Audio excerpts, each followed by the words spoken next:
Okay, everybody, good evening. This is, I believe it's the 12th. Is it already the 13th? Did I get that wrong? Yes, it is the 12th. Tomorrow's the 13th. So I got that right. Yes. All right. So this is April 12th. We're going to begin class tonight with an anonymous peer review. We're going to go over a little bit of the previous writing assignment from a week ago and do a lot of grammar corrections. And remember to stay anonymous. If you see your writing, don't shout out, "It's me." If you see your friends, don't say, "Hey, I know who that is." You know the drill. We're going to review some vocabulary from the story that we're finishing up this week. And then we're going to look at the character Ishmahan and look at her options, because most of the story is focused on Muhammad in prison. But what about Ishmahan on the outside? What are her options in this situation? What is she going to do? We'll then take our 10-minute break as usual. And then we're going to go deep into how the book that he's reading in prison is changing him. And he's becoming the person that he is today. He's starting to reflect on his actions that brought him into prison. And in a sense, he's starting to grow up. He came into prison, an idealistic young man in love, and he's coming out with a bit of reserve, a bit of maturity. So then we'll start to look at the situation that is unfolding later in the story. So, quick question for everybody. Siad Bar, the villain of the story. Had anyone ever heard of Siad Bar, this military dictator, before reading the story? No. All right. So what does that tell us? If nobody had a clue who he was, did he stay in power for a long, long time?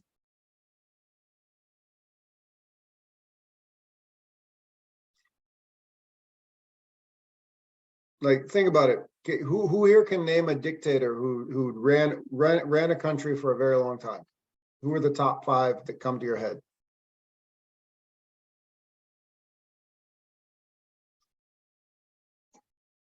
Joseph Stalin. He was in power for a while. Muammar Gaddafi. He was in power for a while. Hosni Mubarak.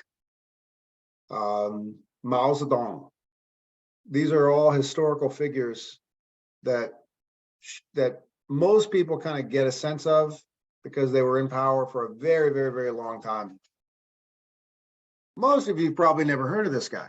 And guess what? Most people around the world have never heard of him either. The reason, he was not in power for very long.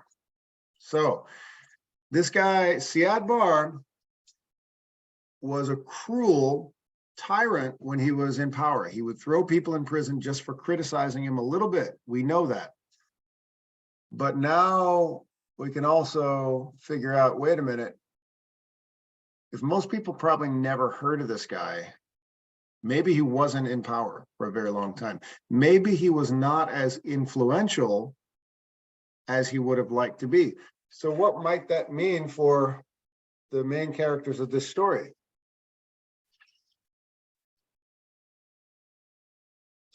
Is the political situation in Somalia going to change or stay the same?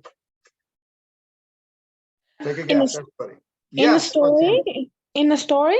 Yeah. So it's the early 1980s. He's thrown in prison for life. I think it's changed because it's not, we're not hearing about him a lot. Maybe it's gone. Till now, it's gone. Does everybody kind of hear, like, does everybody kind of notice, wait a minute, Fatima's putting together a few, just what's called connecting the dots, just kind of thinking of figuring out what might happen in the story. If nobody's ever heard of this guy, maybe he wasn't in power very long. And if he isn't in power very long, and Muhammad is thrown in prison as a young man, for criticizing this guy. We also, do you think he's going to stay in prison for the rest of his life? Everybody, Yes. he will stay in prison. Yeah, if the Said Siad or something, Yeah, it's Siad Bar still, Said, Siad. it Yeah, is still, if we're not gonna hear about the story right. because he has Yes. the power to. Okay. So Fatima jumped to the most obvious conclusion, and this is what's called suspense. Okay, this is called suspense. Because the story is so compelling and so emotional. Well, for instance, how many of you got really emotional reading and listening to this story? Oh, that's terrible. Or like mixed emotions, frustration, sadness, all these things. Yes, I feel sad about Muhammad a little bit, and the doctor too. Right.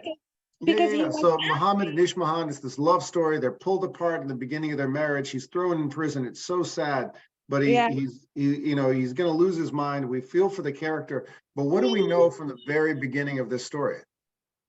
Okay, we can actually get after this. I think Bibiana, you actually gave us the answer a minute ago, Fatima. Bibiana, if Muhammad can be interviewed to tell his story, is he still in prison right now? Are you asking me if he is still in prison right now? Yeah. Well, just think about it. I know you probably finished the end of the story, but don't give away the answer. If he could be interviewed to tell the story that we're reading, is he still in prison right now? No, he's out. No, he's out. Okay, so that's called suspense. So right away, we know something from the beginning of the story, and it's not told explicitly. We know Muhammad got out somehow. So when we get really into the story, we kind of forget the obvious. If he's telling the story for us to read, he has to be alive and he has to be he's out, or at least he's in some type of situation where he can be interviewed by and publish a story. So we know he got out. All right. Now, knowing that he got out and it was only 40 years ago, and he went in as a very young man and he can tell his story today, what about Ishmahan? Where is she? She's fighting about her. She's not, I think she's not divorcing him, the first of all. If you want another piece, And she was waiting for him. If you finish the end of the story, don't Yes, I shout it out right now. But this is called suspense. Suspense means when the story begins, you know something is going to happen, but you don't know when it will happen.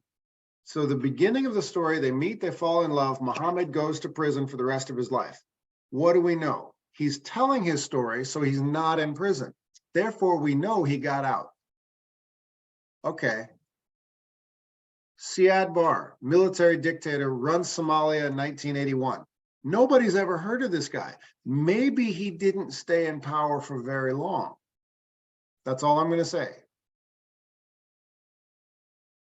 I'm scratching my chin. This is what I want you all to be just kind of scratching your chins. What's going to happen in Somalia that will change Muhammad's life? So that, tell us, Doris. Independence, maybe. Something is going to happen. Something. Yeah. Something. A revolution about the situation. Yeah. Something will happen. Something will happen. Yeah. So, yeah. Maybe basically we've never heard of this dictator. He probably wasn't running things for very long. Yes. So that's good news for Muhammad and this doctor and all these other people they're in prison with. But what about Ishmahan? If he gets out, we know he got out. If he gets out, is she going to be waiting for him? We don't know. Let's find out. Anyway, to get to that part of the story, we're going to do some writing, we're going to do some vocab, and then we're going to really identify the options that Ishmahan has, because she's in a very strange situation herself. So before we get to the good stuff, let's do some writing and vocabulary. Everybody excited? Of course, Yes. that's right, Fatima. I like to hear it. Okay. So there it is. Okay. So here's a quick anonymous peer review. One of your esteemed classmates wrote this in their last assignment. We've got some grammar mistakes. So lots of grammatical errors. The ideas are clear. We know what this person is, the story the person is trying to tell, but the grammatical errors, the grammar is making it a little tough to read. And you can see that the computer underlined in blue, which parts need some help. So this is a good lesson. Whenever the computer is telling you, make these changes, there's some mistakes. Listen to what the computer is telling you. Fix those little mistakes before submitting it. But that's what this class is all about. Getting better, going over the repetition. Do we have a volunteer reader? Can I? Go for it, Fatima. Yes. The study is a critical and fantastic part in my life. I crossed the blue and chased my dream in 2021. The teaching method and college life here are totally different for me. So I experienced a different challenge. The first one. Sorry. No Sorry. problem. Oh, you got the kids. It's still Yes. Ramadan and the kids are running around. No problem. Yes, You can pass sorry. it off to somebody else. Do one of the kids want to read? It's probably a little tough. Yes, can someone try? My daughter, she's Okay, no she's problem. No talking. problem. Sorry. Take care of the kids. Marcelo, Bibiana, Doris, would you like to try? Can I try? Go for it, Bibiana. Yes. Okay. The study is a crucial and fantastic part in my life. I crossed the blue and chased my dream in 2021. The teaching method and college life here are totally different from me. So I experienced different challenges. The first one is the presentation. In my college, almost every class requires students to do a presentation individually or by group at the end. One of my biggest weaknesses is public presentation, let alone using English. During this process, I need to clearly and briefly demonstrate what I found or what I learned from the class and assignment. Furthermore, I need to learn how to divide jobs and cooperate with my teammates in group assignments. I reflected the cause of the challenge. First, I am afraid of making mistakes in front of public and worried that my out, out I don't know how to audiences could misunderstand my thinking. Second, especially in group project, we need to finish the group presentation within 15 to 20 minutes, not too short or long. Otherwise, we will lose points, so I usually rehearse with my teammates again and again before the class.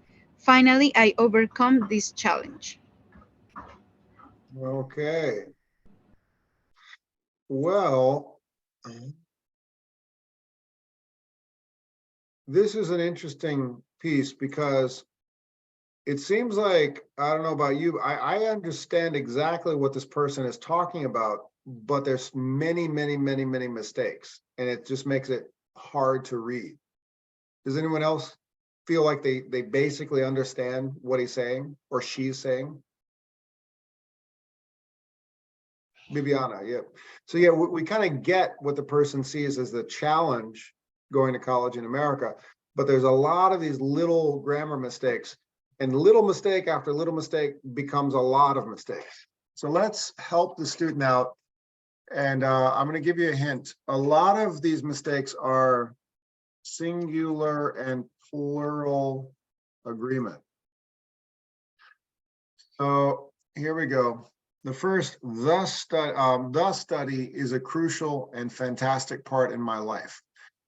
The way the sentence is formed, it looks a bit like it was a phrase from another language translated to English that came across a little weird. I think we've all experienced that before.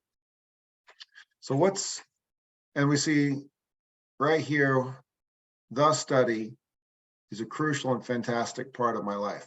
What's a way we could say that and make it a little smoother? The education. Yeah, good. So I'm gonna write here a word choice. Good job, Fatima. A word choice. The study.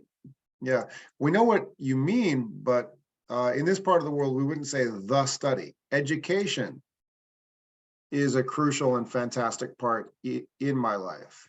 That's a much better word. So education is important to me. Studying is important to me. That's what they mean to say. And in my life, of my life.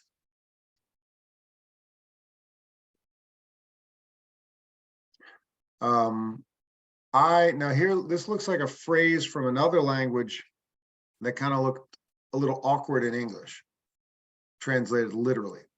I across the blue and chase my dream. What do we think this person's probably trying to say?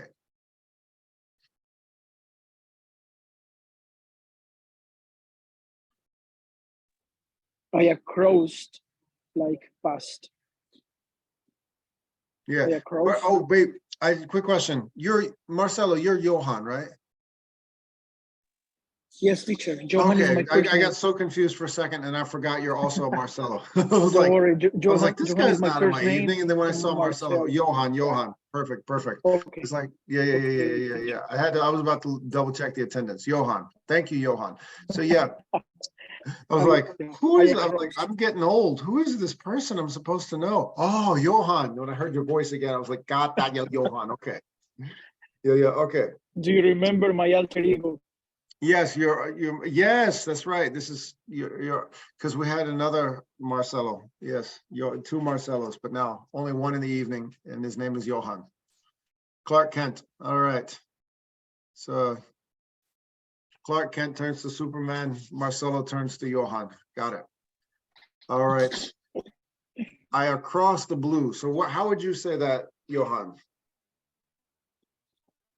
I across and past. Like I threw the blue in chase. What does everybody think this I am talking in past. Or what does everybody think this person? You feel down when you feel down. I think so. Oh, okay. Yeah, this is actually what I would say to the student here is a little confusing.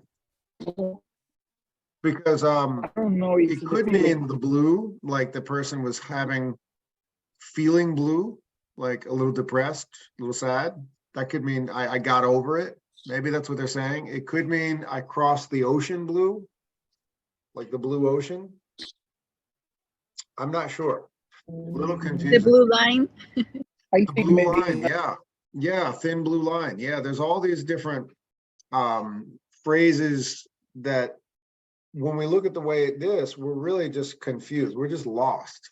So but we understand I chased my dream in 2021. Okay, got it. So whatever the blue is, you're chasing your dream. Got it. Okay. The teaching method and college life here are totally different for me. I experienced different challenges. Okay. So wherever you came from here is different. Got it. So this is, remember the words concrete and abstract? This language is very abstract. We don't know what the blue is. We don't know what your dream. So whoever the student is, we don't know what the dream is. We don't know what the blue means. And we don't know where there is. So we assume here must mean America, Boston, but where is wherever you came from and what are you talking about? So it's totally abstract. The first one is presentation. Okay. Got it. The first one, meaning maybe the first difference is the presentation. In my college, this is also a little confusing. What does everybody think this person means by my college? I think the college that person went before. Right, right. But still, we're not quite sure. We're thinking, oh, you mean you went to a college before? Okay, we're still not sure. Almost every class requires, the way the sentence is written, requires is present tense. In my college, a class requires, we might want to say required. If we're talking in the past tense, students to do a presentation individually by group at the end. Okay. One of my biggest weaknesses is public presentations, let alone using English. Got it. Okay, so speaking out loud in English in front of a class, that's tough. During this process, I need to clearly and briefly demonstrate what I found or what I learned, learned. Furthermore, I need to learn how to divide jobs and cooperate with my with my teammates in group assignments. Okay, so working in groups is a challenge. Got it. Right here, there's a lot of grammar mistakes. Johan or Bibiana or Fatima, what would you do right here? I reflected the cause. What do you think they're trying to say?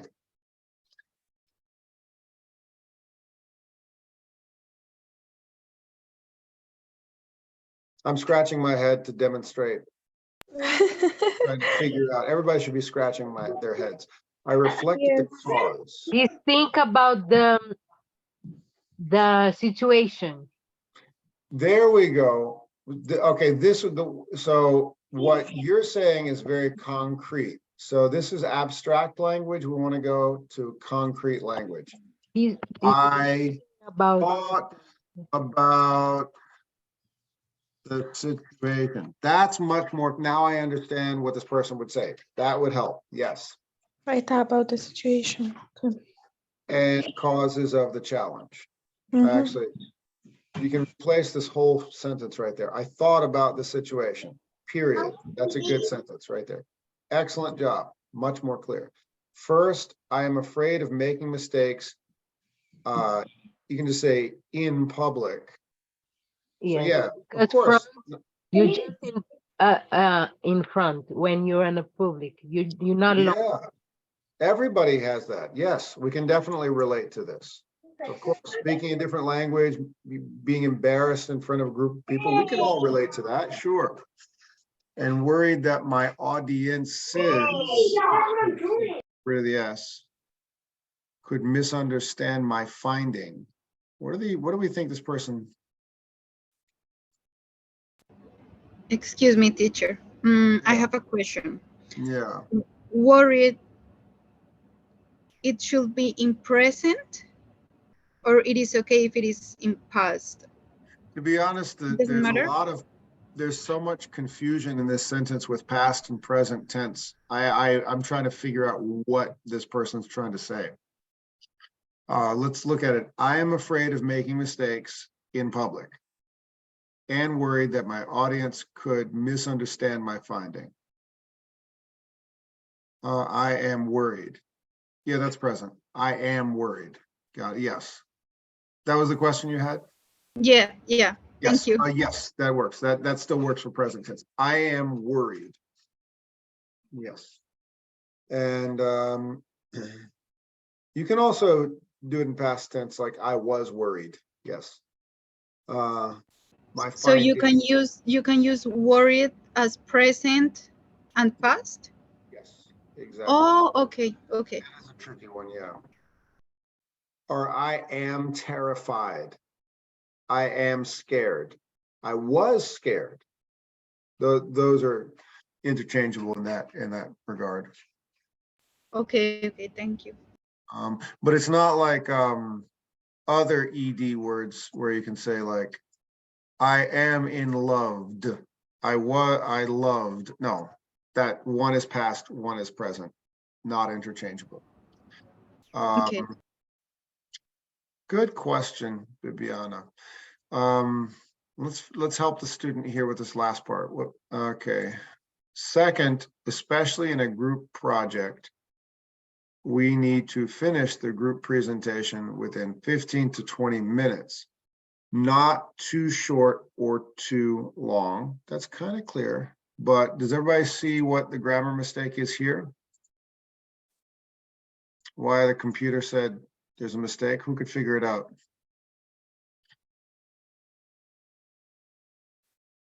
Or I think it's short, not too short. Two O's in this two, not too short. Not short. Not short. Well, you could say that. Too short, like this. Too short. Or long. What do you call that? Comparatives, superlatives, all that stuff. Too short. Too short. Yeah. Or too long. Not too short, too long. Like too short, too hot, too loud, too cold, that kind of stuff. Otherwise, we will lose points. So I usually rehearse with my teammates again and again before the class. Finally, I overcome, and we should be saying overcame. Overcame. Now, there's also knowing what you know about the assignment. Is this person worried about something that is going to happen in English 111 at Bunker Hill, according to the syllabus we read?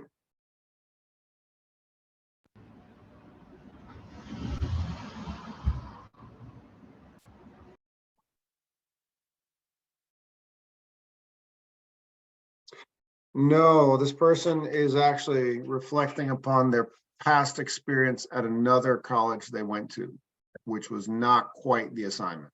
This person, so this shows they didn't quite read the syllabus and they made lots and lots of grammar mistakes before turning it in. So they kind of, this is where a really strict professor would say, you would just give this a 0, but I'm trying to kind of figure out, get in the student's head, what exactly is it that you understood the assignment to be? And I realized this student went into challenges going to college somewhere else, another time in another place. So, which was not exactly the assignment, but that is it. So the assignment was to read the syllabus for English 111 at Bunker Hill and reflect on challenges that you saw in that syllabus. The group presentation was had nothing to do with English 111. Anyway, next one. Who wants to volunteer to read this one? Me. Similar. All right, Doris. So similar, you see the blue underline for a little grammar mistakes. Okay, go for it. Be abroad has been a great challenge due to the English learning process based on academic structures, which are really different from what I learned. All the structure or body writing have a specific potential that focus on give a clear idea or frontal view and any symbol in potential give us to follow with one or more ideas. Hence, writing academically is understanding that I should be clear in each paragraph and that the role that each symbol plays on it. Oh, it should be clear. It should be clear. Okay, it should be clear. It should be clear. It should be clear, okay. Yeah. Yeah. All right. All right. Who wants to help out this student? Give a few helpful suggestions. What should we do first? Be abroad has been a great challenge. So there's some grammar mistakes right there. Be abroad has been a great challenge. I don't understand. Be abroad means like being in another country? Presumably, does everybody think that's what the person's trying to say? Abroad does mean traveling some internationally. But we'd want to present it as to be abroad or present progressive being abroad. If the person would say being abroad, then we like this, being abroad, you know, living overseas, that makes more sense. So that's the simplest. Bibiana, if you read it this way, does it make more sense?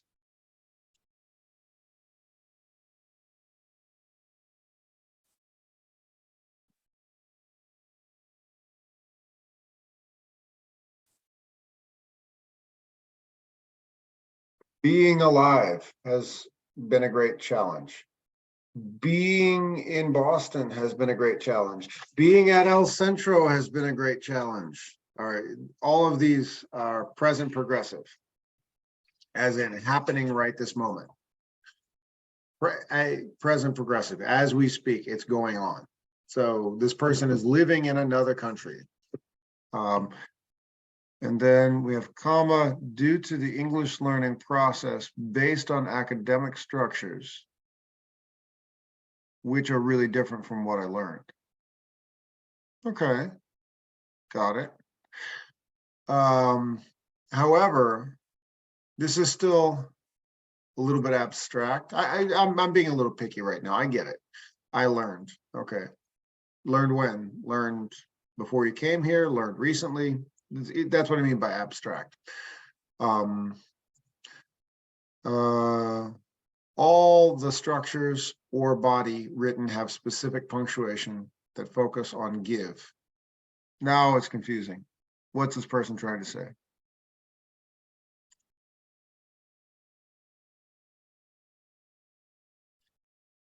Isabel, welcome. We came in a little while ago. I didn't even say hello to you. How are you, Isabel?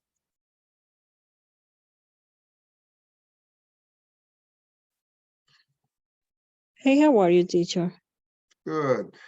What would you do to help out this student? All the structures or body written have specific punctuation that focus on give. What is this person trying to say?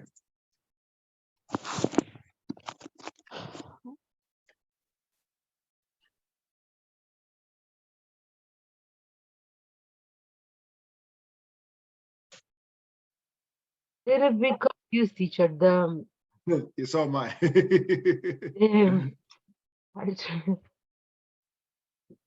Mhm. So let's try to decipher what this person's trying to say. The structures or body written. How about, I think it's too much. Less is more. This is a good phrase. Less is more. Is the principal idea? Yeah, that's why we're so confused. I think this person is just trying to put in more English in every sentence than they need to, and then it's making it worse. So if we make shorter, simple sentences, it would be more clear. All the structures, how about this? Or written or body. That doesn't, how about all the structures of writing? All the structures of writing have specific punctuation that focus and focuses and clarify on giving a clear idea or punctual view. I don't know what a punctual view is. Punctual might mean punctuation or showing up on time. I don't know. How about let's just say a clear idea. If we just cut it out, clear idea. if we say all the structures of writing have a specific punctuation that focuses on giving a clear idea. Okay, now we're kind of making sense. But then we get really lost with this next line. An academic line is understood. Hence, writing academically is understanding that it should be clear in each paragraph. Yes, this right here, this, I think I get what they're saying here. And I get lost before that. So what does mean ins right? I don't know. Oh, hence, hence means therefore, and so it's a prepositional phrase. Okay. And so, therefore, furthermore, that kind of thing. However, Okay. it's like it's yeah.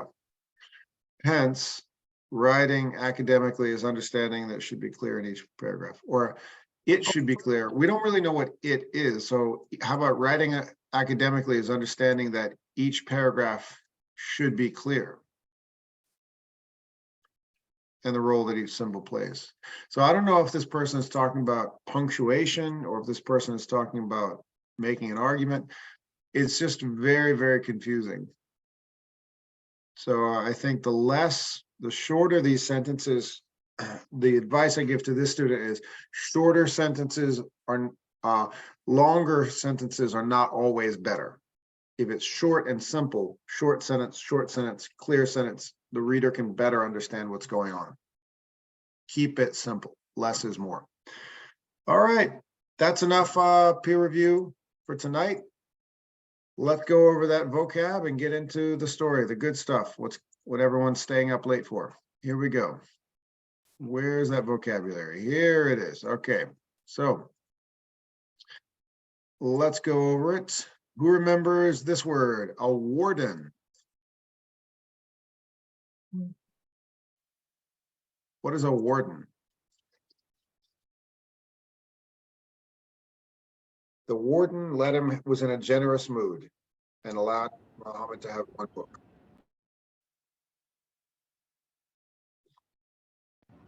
It's someone who takes care of the prisoners. Yeah, it's the leader of the prison, the boss. The boss is the head of the prison. Yeah, like if you could, prison's kind of like a little town, and the warden is the like the mayor of the town. Or no, I shouldn't say it like that. It's the boss of the prison, the keeper, the leader. Yep. Exclusive. What is exclusive?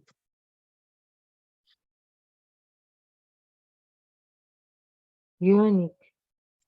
In Islam, divorce is usually an exclusive right of the husband. That was the sentence.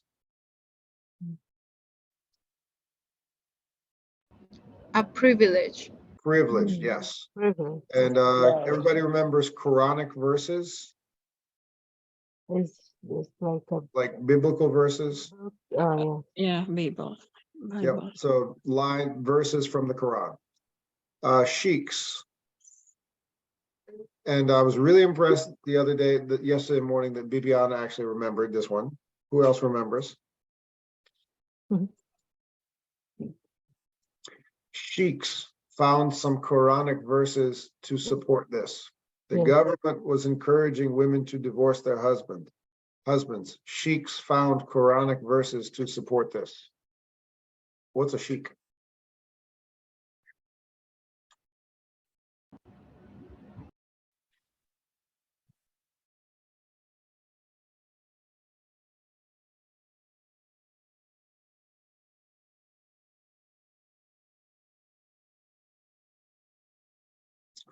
Tribal leader of a local tribe. Diagnosing, he was diagnosing Muhammad through the wall.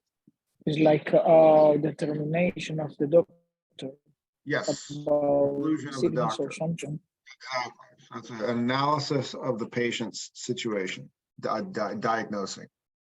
Good job, Johan. Unsentimental.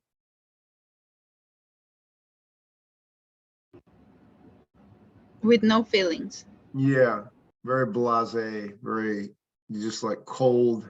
That's the way the doctor spoke about Muhammad.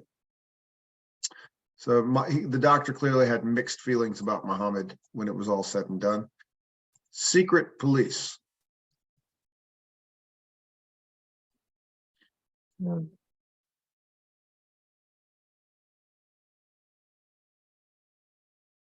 I know. Well, it's kind of self-explanatory.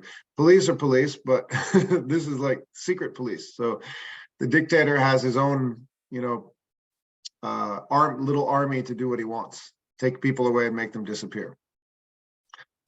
These are not the police you can call for help. These are the police who they only show up for trouble. They don't show up to solve problems. They show up to make problems. The secret police. They're the police you don't want to call. Cell, that's the location where Muhammad is staying. These last three are pretty simple. Uncertainty. Uncertainty, you don't know about. Yes, not knowing. Dissatisfaction. You're not. Not satisfied. Yeah. Just unhappy, just like dissatisfaction.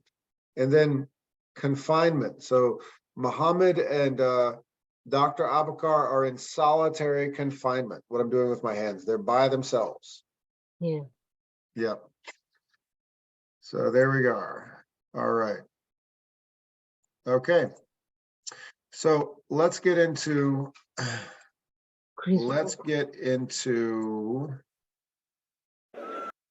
by the way, this is actually part of this lesson. It's about a 12-year-old stand-up comedy sketch about this famous political prisoner who would later become a South African leader, very much similar to the story of Muhammad and Ishmahan, but that's for tomorrow morning when we truly finish the story. All right. Okay. So here's what we looked at before. A week ago, I asked this question. If Muhammad didn't publish his newsletter criticizing the government and the condition in the hospitals, he would not have gone to prison. Why did he do it? He was young and in love and impulsive. We did the storyboard exercise yesterday morning. It worked out very well. Now, how does he read the book if he doesn't have a book? It's the doctor tapping letter by letter, word by word, the entire book through the wall. Whoops, this is tonight. And then let's get into Ishmahan. Okay. Early in their marriage, Muhammad is sent to prison and Ishmahan doesn't know what happens to him. What will they do? And now we know right here, after years in prison, Ishmahan is under pressure to divorce Muhammad. That's really where we left the story. What should she do? If you have finished the story, don't give away the ending, but I want to get everyone into a quick breakout room, 2 breakout rooms right now. What should she do? So she's been on her own for 2 years. Her husband has been taken away. She's what? So imagine you marry some guy and then 3 months later, secret police show up, blindfold him and take him away. The end. Bye-bye. You can't call, you don't know what happened to him. That's it. The end. Do you move on with your life? Do you try to find him? What exactly should she do? Because now she's getting a lot of pressure from the government and from the local community to just get that divorce. What should she do? So let's go into breakout rooms real quick before our break. What should Ishmahan do in this situation? I'll stop sharing my screen. And perfect, 3 and 3. Okay, join your breakout rooms right now.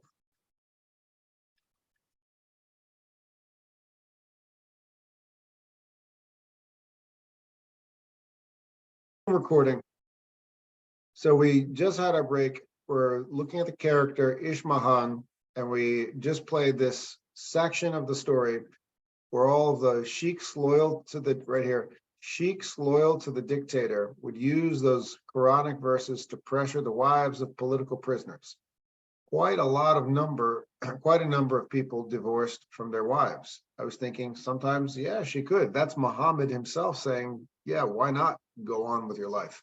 And I ask everybody in the before breakout rooms, what should she do? And Fatima says, love will win.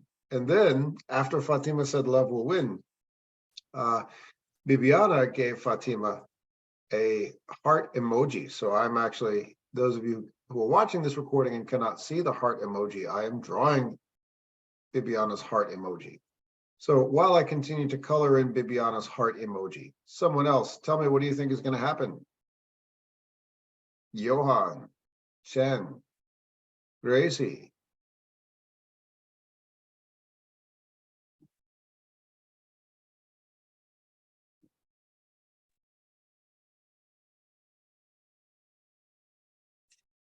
Or you just want to sit here and watch me draw a heart all night? I think maybe she's gonna wait for him. She's gonna wait. Wow. Maybe I she's gonna did wait? not finish the story, but I think maybe she's gonna wait.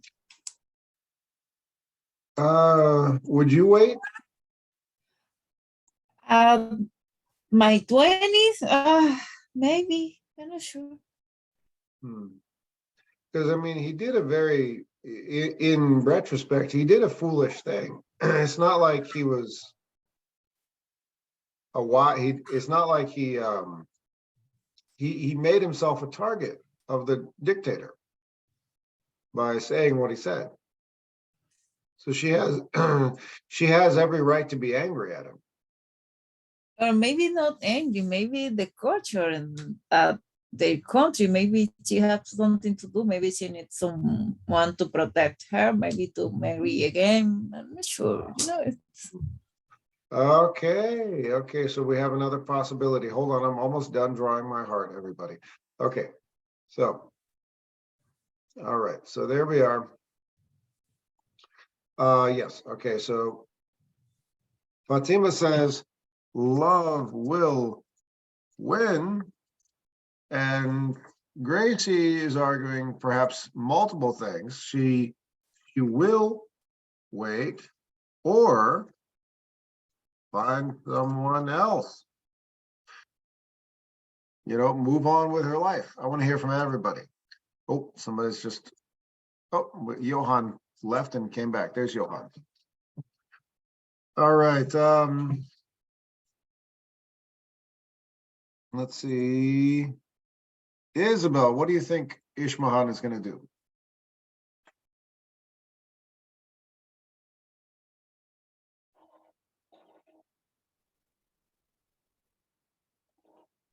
Probably Muhammad will try everything he can to contact her with his wife. What can he do?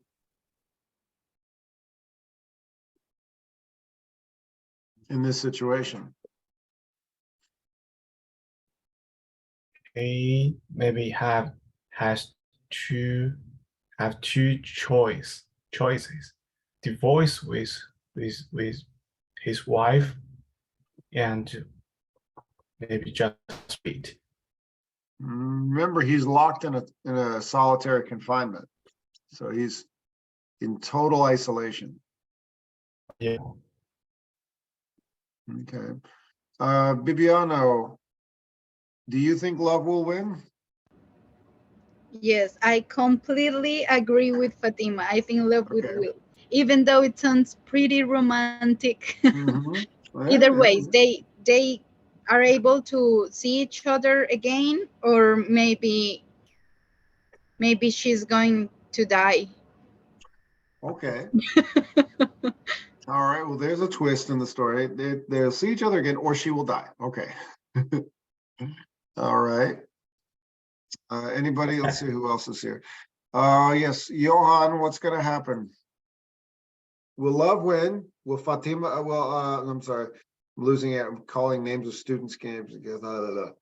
Will Ishmahan die? Like, Bibiana said. Or will she wait for him? Or will I think Chen, are you coming up with a prison break scenario here? Oh, yes. Yeah. Chen believes that there's going to be a prison break. Yes, and I strongly believe that his wife, her confidence was shaking. Mhm. Yeah, I believe that. All right, all right. Okay. And let's see, did we lose anyone else? Johan, tell us what you think is going to happen. What's Ishmahan going to do? Oh, the wife? Yeah. Is she going to move on with her life? She's going to find him again? I think maybe she was falling in love and she wants to wait for him because he was a good guy, good husband. So I think maybe she wants to wait until him freedom. I think so. Okay, so Fatima, it looks like you have supporters. You've got Johan and you've got Bibiana who believe what you think will happen, that love will win. Yeah, Gracie Okay. kind of Chen believes that me either. there's gonna be like Chen is like seeing this as kind of a Marvel movie. He's like I'm just joking around, Chen, that Muhammad is going to stand up and break the walls of this prison and, run out like he's a superhero or something. I don't know. Yeah, try Doris, I every didn't ask to. Doris. What do you think is going to happen here, Doris? Me either. I think she waiting for him. Okay. Oh, wow. Fatima's got a lot of support here. We So believe in love, teacher. it looks like everybody wants this story to end well. Yes. So I'm going to tell you one part that I'm going to skip over right now because I'm going to do a focus on this part for tomorrow morning, but I'll show you the slide that I made to introduce the question because it's some complicated stuff for tomorrow morning. Let's see, here it is. No, here it is. Okay. There's Muhammad, and that's that kind of, bent picture of him in the 80s. He is really getting into this book and he's really changing as a person as he's reading this book while the doctor is tapping the letters, word by word. He's understanding the story to keep his mind focused. And as he is reading this book, he himself is changing, growing as a person and getting a perspective of the world outside of that prison. So the question I put, and it's really about 8 minutes of the story that goes into a brief summary of the book, the story itself, and how this book begins to change Muhammad. I'm going to spend most of the first half of tomorrow's class on that. So that's a little head start so you can get excited for tomorrow morning. So that's what I'll do beginning of tomorrow's class. But right now, let's get to what I mentioned in the beginning of class. Siad Bar, the bad guy of the story, we already know that he's not a real famous dictator. Therefore, he must not have been in power for that long. So whoever, he looks really mighty with his, suit and all this stuff. And I'm willing to bet that he's holding a copy of the Quran because he seemed to use Quranic verses to hurt people. But what's that?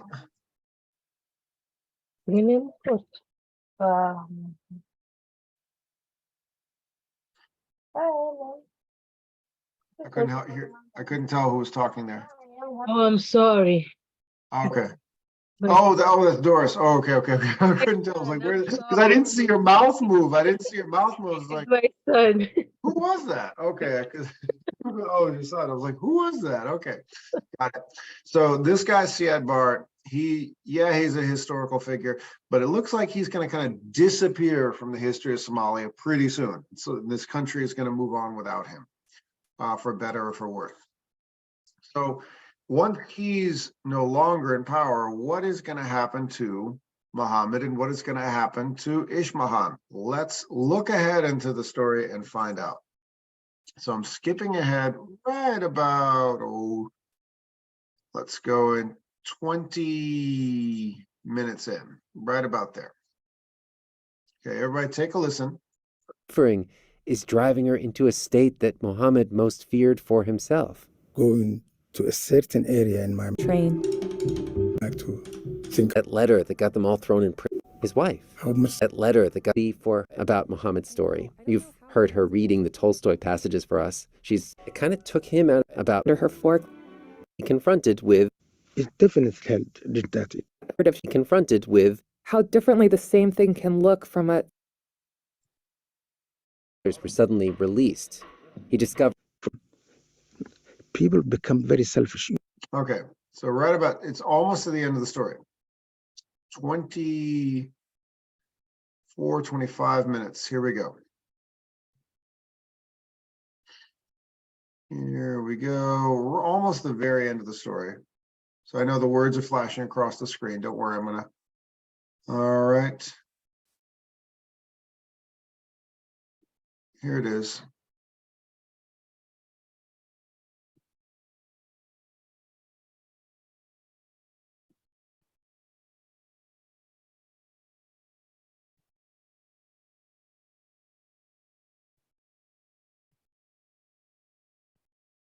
All right, so this is a little bit of what I'm going to talk about tomorrow morning, where Muhammad begins to change. Take a look at this. Muhammad starts to say, she suffered worse than me because I was only in prison, but she was in the outside world.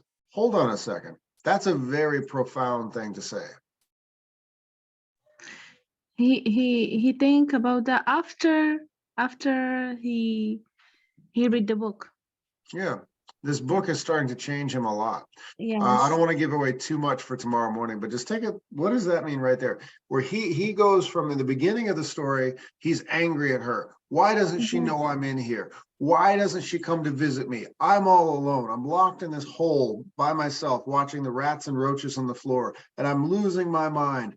Where is she? She should know I'm here. And then suddenly he starts to say, she is in a worse situation out there than I am in here. Wow. Yes, he thought he's forgetting about him. He thinks selfish. It's like someone he thinks just about himself. Yeah, he came in as a really selfish young man. Mhm. And suddenly this book, as the doctor is tapping the letters, the story of this book through the wall, he's becoming this totally different person. Yes, he changed his feeling from hating Hating, hearing to ask himself a question about if she's okay or not. yeah, he's starting to think about somebody other than himself. Yes. Yeah. Than me, because I was only in prison. But she Oh, perfect. Okay. I'm actually going to write down the timestamp right here. 22 minutes. Okay, 22 minutes. Everybody, if I lose it tomorrow, Fatima, you can help me remember 22 minutes. That's this line. Okay, I will do the screenshot. Thank you. Thank you so much. You're the best. 22 minutes is when he says, she suffered worse than me. So this is kind of the end of where he's really the whole reflections of everything. And we really think about it, the beginning of the story, we know he put himself in that situation. He wrote that newsletter criticizing the government, saying the dictator was this terrible person. He got himself thrown in prison. For what reason? Who does that? Somebody who wants to help people or somebody who wants to bring attention to themselves? Maybe a little bit of both. I don't know.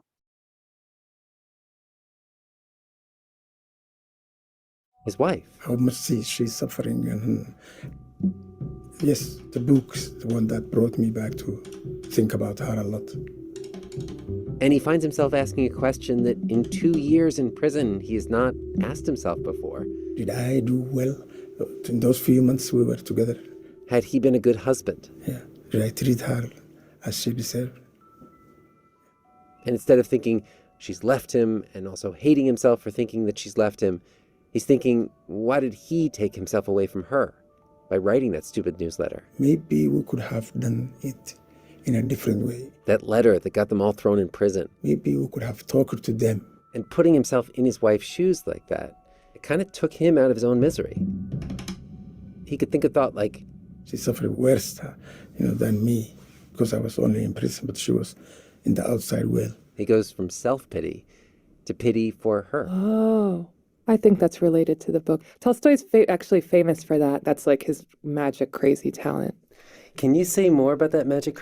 There's another narrator of the story. This is Elif Baltman. She's a literature professor, and she actually looks at Muhammad's case and analyzes what he's going through by reading the story. But I'm going to skip that for now, and we need to, so 22 minutes, that's when he's really starting to change. Let's go right about here to 24 minutes. Confronted with how differently the same thing can look from a... It definitely did that. Definitely. In a place like that prison, people become very selfish. You think everybody has forgotten about me at the beginning, so and nobody cares about me like that. But when you think about other people's situation, then you understand. It helped me survive. It helped me even sleep better. Tolstoy actually had one more role to play in Muhammad's life. 8 years after his arrest, the Somali political winds had shifted and the dictator was trying to appease his enemies. Muhammad and the others were suddenly released. He discovered his region of Somalia was flattened by civil war. But wow, who could tell me what just happened right here? Muhammad, 8 years locked up in that tiny room. He's become a totally different person. He's not thinking about himself anymore. And then what else has happened on the outside? The political winds have shifted. That's an analogy, the political wind. So we're not talking about actual wind, but the Somali political winds had shifted. What does that mean?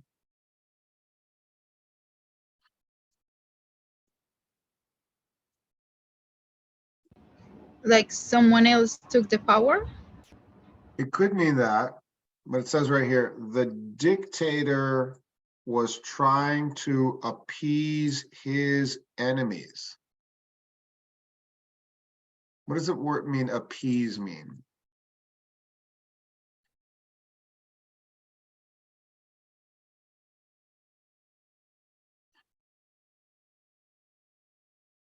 The Somali political winds had shifted and the dictator was trying to appease his enemies. So the other part of the political was trying to take the power, and now the dictator is trying to calm them. Yes. Calm them. Okay. Yes. Okay. Calm. That's essentially a synonym of appease. Calm. So essentially, he's trying to appease is to make other people happy. He's trying to negotiate, to appease, do something for his political enemies, to bargain in some way with political enemies. Very, very often, one way leaders of countries will make their enemies happy is to release prisoners. And this is what happens with Muhammad. So 8 years of his life are gone. They're gone. He's been locked in a tiny dark hole, understanding a very complicated Russian novel by a kind doctor who's tapping a wall in code. He's transformed as a human being. He's no longer the naive young man he was when he came in. And then all of a sudden he's let out. 8 years go by. Does everybody think that love will win and Ismahan is there with open arms? Yes. Running down a hill of blossoming flowers, Their hair, do we see, okay, we're looking for the happy ending now. Do we find it? Now, here's the thing. What happens when people change? Muhammad is no longer the same man he was when he went in. People change. Is Ishmahan the same person she was as well? I don't think so. No, she's gonna change too. She's also changed. So Mhm. they're no longer young they're no longer that young couple that they once were. Yeah. And they've been apart for 8 years. So let's see what's going on. And the whole country has been out while he's been locked in that tiny hole. Outside, there's been a civil war. So a lot has happened in 8 years. The whole country's gone through this civil war. And this guy, Siad Barre, is trying to hold on to power. So let's see what's going on. Muhammad also discovered something else. His wife, Ismahan, she was still his wife. She had not given up on him. And she had suffered in his absence. Working at the state bank, she'd been pressured by her boss to divorce the traitor Muhammad. When she refused, she was relocated. And by the time Muhammad was released, she was living in a refugee camp in Germany. She couldn't even make it back to Somalia to see him. So there's a twist. And Bibiana just gave a celebration, a party emoji. This was unexpected. So what happened to Ishmahan? She was fired from her work because she doesn't want to divorce Muhammad. And Relocated, they said, yeah. yes, and she's traveled to Germany to be safe. Traveled is an interesting way to put it. Travel, yeah, you could say traveling. But what's the word? What's her status in Germany?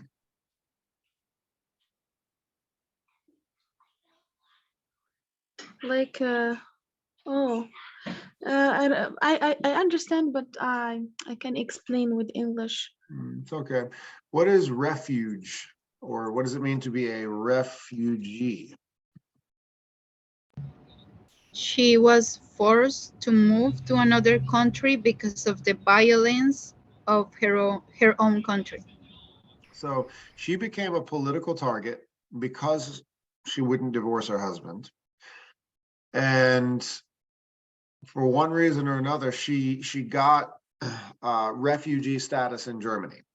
Germany would grant her what's called political asylum. She could stay there, but she's not really living a life in Germany. She's kind of like physically in Germany, but separate from society. She's in a refugee camp.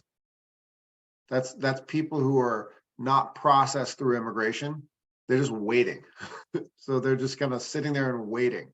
Yeah, just waiting for the country to be safe to go back. So Muhammad's in Somalia, and she's in this refugee camp in Germany. And Muhammad finds out, whoa, she never divorced me? She didn't actually divorce me. Oh my goodness. Where is she now? She's in a refugee camp in Germany. Ooh, let's find out. Is he gonna start speaking German and go find her? Here we go. So I wait another, that was for another, say about 10 months, I think, to see each other. Finally, they figure out a way that they can reunite in a neighboring country. And though it's been almost a decade since they've seen each other, he recognized her immediately from a distance. And as they drew closer, Ismahan opens her arms to give her husband a hug, and he reaches out. And all that he could do in that moment is shake her hand. I'm going to stop right here. What is happening? Almost 10, so the 8 years plus 10 months. So we're talking almost like probably 9 years, maybe even close to 10 years. All that time she sees him, she reaches out to give him a hug, and he just looks at her and reaches out to shake her hand. Let's go into, I'm going to stop right there. and save the rest for tomorrow morning. But let's wrap it up with a quick breakout room. What happened to Muhammad? He sees his wife after all this time, and all he wants to do is shake her hand. What happened to that man? Who is he now? What's going on? He just looks at her, reaches out, hello, nice to see you, shaking her hand. Who is he now?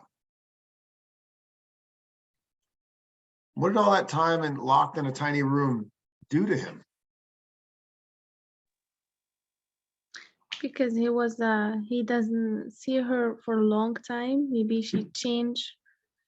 The feeling changed too, because when he loved her a lot and he think about her a lot in prison, but when he see her after eight years, something changed, because the